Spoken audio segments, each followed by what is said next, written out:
मैंने कोझिकोड में कुछ लोगों को बुलाया और कहा, उन्होंने कहा हाँ, तो फिर मैंने प्लान समझा दिया। अब जो चीजें इशारों से समझाई जा सकती है उसे इतना लंबा चौड़ा भाषण देने की जरूरत नहीं है। इशारों से समझ में आ जाता है, एक्टिविटी से समझ में आ जाता है, आदमी की खुशी से सामने वाले को समझ में आ जाता है। जब एक आदमी गदर फिल्म देखकर आता है ना, तो वो स्टोरी थोड़ी समझाता है, फिल्म कैसे लगी, एक पीछे पैर करके एक आंख बंद करके यूं यूं करता है, पूरी फिल्म सामने वाले को घुस जाती है। इसका मतलब है कि जब हम कॉन्फिडेंस से बात करते हैं तो एनर्जी की पूरी फ्लो ट्रांसफर हो जाती है, बिना समझाए समझ में आ जाता है।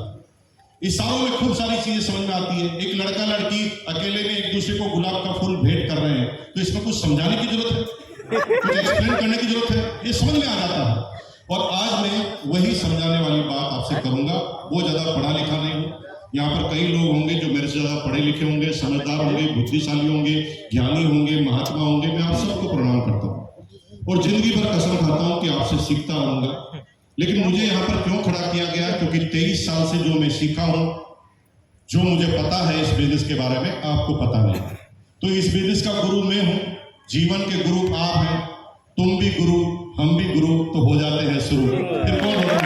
तुम भी गुरु, हम भी गुरु, सब एक दूसरे से सीखते हैं। तो मैं आपको बोल रहा था कि जो चुपचाप रहते हैं वो खुद के जीवन में समस्या लाते हैं, चुपचाप रहने वाले लोगों के जीवन में भी समस्या लाते हैं, और चुपचाप रहने वाले सृष्टि के लिए भी समस्या होते हैं। तो मेरी अपलाइन ने मुझे ये कहा, तो मैंने अपलाइन से पूछा साबित करके बताओ। तो अपलाइन ने मुझे एग्जाम्पल दिया कि तुम घर पर जाओ और तुम्हारी बीवी एकदम चुप है, तो समस्या कम होने वाली कि बढ़ने वाली? बढ़ने वाली है। तो चुपचाप रहने वाला समस्या लाता है कि नहीं लाता? यस। पुलिस वाला अभी आ जाए और बोले चोरी हो गई, किसने की? जिसने नहीं की बोलेगा मैंने नहीं की। शंका की सुई किसके ऊपर जाएगी? जो चुप रहेगा। चुप रहने वाले के जीवन में समस्या आई कि नहीं आई?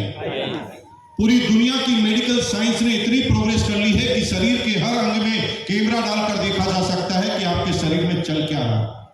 लेकिन पूरी दुनिया का कोई भी साइंटिस्ट इस बात के आसपास भी नहीं पहुंच पाया कि एक आदमी सोच क्या रहा। क्योंकि कुछ लोग यहां पर बैठे बैठे कुछ भी सोच सकते हैं। कुछ लोग पूरी सेमिनार अटेंड करेंगे और सोचेंगे प्रेमिका के बारे में। कुछ लोग पूरी सेमिनार अटेंड करेंगे, सोचेंगे अपनी गाय और भैंस के बारे में। कुछ लोग पूरी सेमिनार अटेंड करेंगे, घर में कल क्या खाना बनाना है उसके बारे में हमारी बहनें सोचेंगी। कुछ लोग यहीं पर बैठे बैठे थाईलैंड घूम कर आएंगे। ये दिमाग इतना चंचल है कि कुछ भी सोचा जा सकता है, और दुनिया की कोई मशीन बनी नहीं है जो ये पता लगा ले कि सामने वाला सोच क्या है। हेलो, कोई नहीं बता सकता सोच क्या। और जब तुम चुप रहते हो तो सामने वाले को मजबूर करते हो कि वो कुछ भी सोचे। मैंने आपसे पूछा आप कैसे हैं, तो सीधा सीधा जवाब है अच्छे हैं या अच्छे नहीं है, दो ही तो जवाब बनते हैं। चुप रहना कौन सा जवाब है? तुम चुप रहते हो तो मुझे बड़ी बड़ी शंकाएं होती है, मन में अलग अलग विचार आते हैं।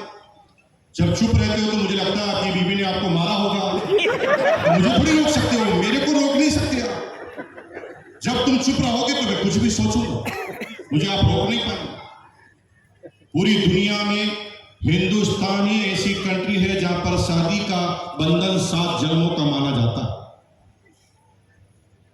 यूरोप में जाएं तो 15 मिनट की गारंटी भी नहीं। यहां पर 1000 लड़ाई के बाद भी नाता तोड़ना आसान नहीं, लेकिन यूरोप में थोड़ी खटपट हो जाए तो सिर्फ बोलना पड़ता है ब्रेकअप, कहानी खत्म। वहां पर और हमारे में अंतर क्या है, यही समझाना चाहता हूं। जब एनालिसिस हुआ, जब शोध हुआ, तो पता चला कि हमारे यहाँ पर 7 जन्मों का बंधन इसलिए माना जाता है कि हमारे यहाँ के जो विवाहित जोड़े हैं वो बहुत ज्यादा झगड़ा करते हैं, और ये झगड़े करने की वजह से 7 जन्मों का शासन बन जाता है।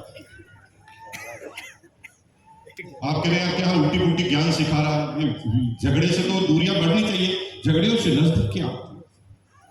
क्योंकि हमारी खास बात क्या है कि पति पत्नी झगड़े के लिए ही पैदा होते हैं, और वो झगड़ा करते हैं, बार बार करते हैं।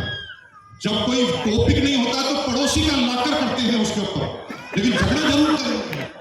झगड़ा करते हैं, लेकिन ये झगड़ा कब खत्म होता है? जब अचानक कोई मेहमान घर पर आता है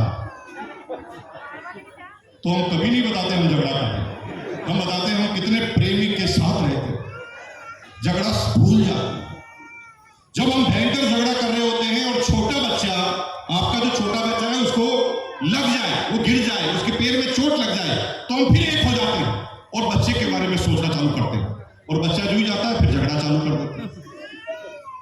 समझने वाला विषय यह है कि हम झगड़ा करते हैं और फिर बात करते हैं, इसलिए 7 जन्मों का जन्म जन्म का नाता हमारा होता है। बात करते हैं,